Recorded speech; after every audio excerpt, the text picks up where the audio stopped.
11 de fevereiro, teísta cético. Temos o direito de saber. Isaías 55, 8 e 9. Os meus pensamentos não são os pensamentos de vocês. Os meus caminhos não são os seus caminhos, diz o Senhor. Porque assim como os céus são mais altos do que a terra, assim os meus caminhos são mais altos do que os seus caminhos. E os meus pensamentos são mais altos do que os pensamentos de vocês. Nós nem podemos imaginar a complexidade do plano de Deus para o mundo no grande conflito.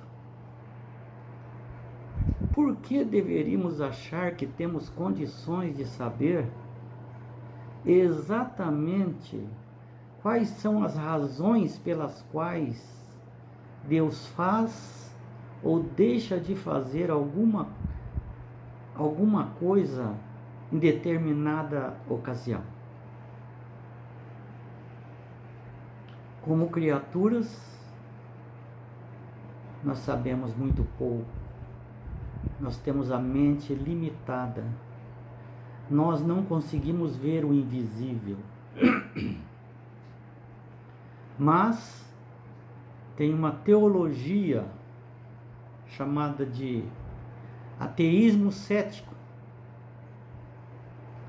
que entende que nós deveríamos saber sim. E o fato de não sabermos todas as respostas, a culpa é de Deus. Mas por causa de nosso conhecimento limitado, não temos condições de saber exatamente quais são as razões. Quais são as razões? Muito embora exista uma razão. Existe um motivo para cada coisa acontecer conosco ou em nosso planeta. Tudo está no controle de Deus. Se está ruim assim, veja, se Deus não estivesse controlando, as coisas teriam chegado no caos já. Não chegou. Por mais que você pense que chegou, não chegou. Tem um espaço muito longe para chegar no caos. Deus está segurando o caos. Não permite que, por enquanto, o inimigo de Deus nos leve ao caos absoluto. Agora, só porque não podemos ver, por exemplo, germes flutuando no ar que nós respiramos, existem muitos germes, mas nós não conseguimos ver. Mas isso não significa que eles não existam. Então, nem tudo que nós conseguimos, que não conseguimos ver, não tem um motivo. O fato de não conhecermos as razões de Deus não significa que Ele não tenha as razões, os motivos. Então essa linha de teístas céticos estão erradas. Nós não temos o direito de saber. Nós não precisamos saber de tudo. Porque nós confiamos em alguém que tem os pensamentos mais altos do que o nosso, que tem os caminhos mais inteligentes do que o nosso, mais nobres, porque nós somos limitados. Deus tem a onisciência, Quem somos nós para querermos duvidar de Deus em alguma coisa incompreensível, atribuindo a Ele injustiça, se nós não conhecemos todas as razões? Mas Ele conhece. Veja aqui a reação de Davi. Quase me afastei, Salmo 73. Quase me afastei de Deus pensando na prosperidade dos ímpios e o sofrimento dos justos. Alguma coisa está errada.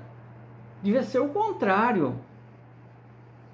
A prosperidade dos justos e o sofrimento dos ímpios. Mas o que eu estou vendo? Dá tudo certo para os ímpios.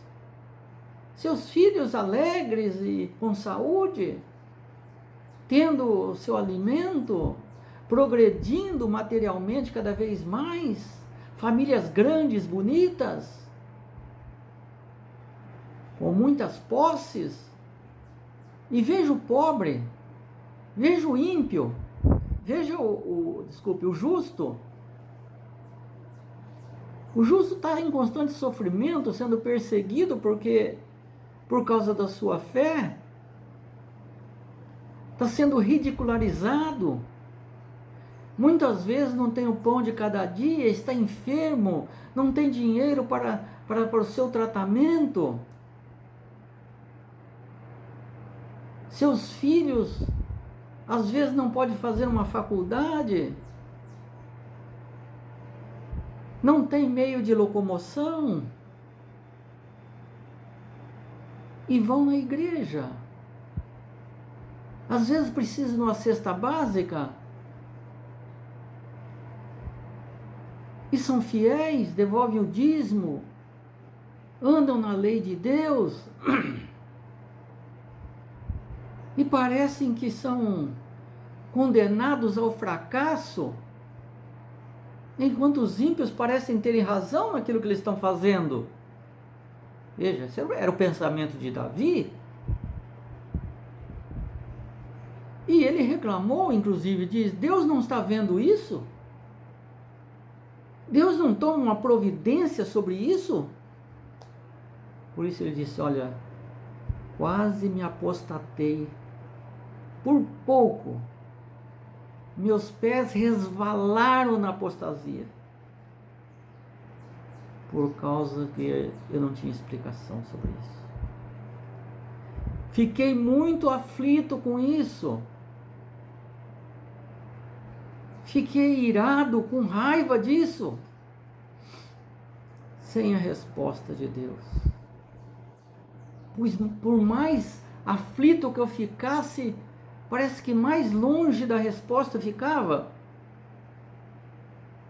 Até que um dia eu entrei no santuário de Deus. E me foi revelado o fim dos justos e o fim dos ímpios. Ele entrou no santuário. O que significa isso? Lógico que ali ele entrou no santuário para orar e refletir, mas hoje não tem mais santuário aí. O santuário está no céu. O nosso santuário é a palavra de Deus.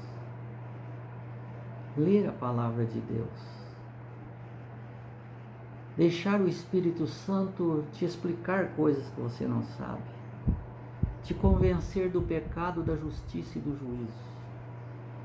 E o que o juízo vai chegar para justos e para ímpios. E ali diz o que vai acontecer. Qual o galardão, o presente dos ímpios? E qual o galardão, o presente dos justos? Dos justos, a vida eterna. Dos ímpios, a morte eterna. Se eles aproveitaram aqui, aproveitaram só alguns anos. Você talvez não aproveitou as benesses do pecado. mas preferiu estar entre o povo de Deus, sofrido, escravo, como Moisés escolheu. Mas por fim, você terá a vida eterna, incontável, muito mais alegria do que os ímpios tiveram aqui por pouquíssimo tempo. E Davi então disse: então eu concluí que é bom confiar na sabedoria de Deus, mesmo sem ter todas as respostas imediatas aqui. Façamos o mesmo.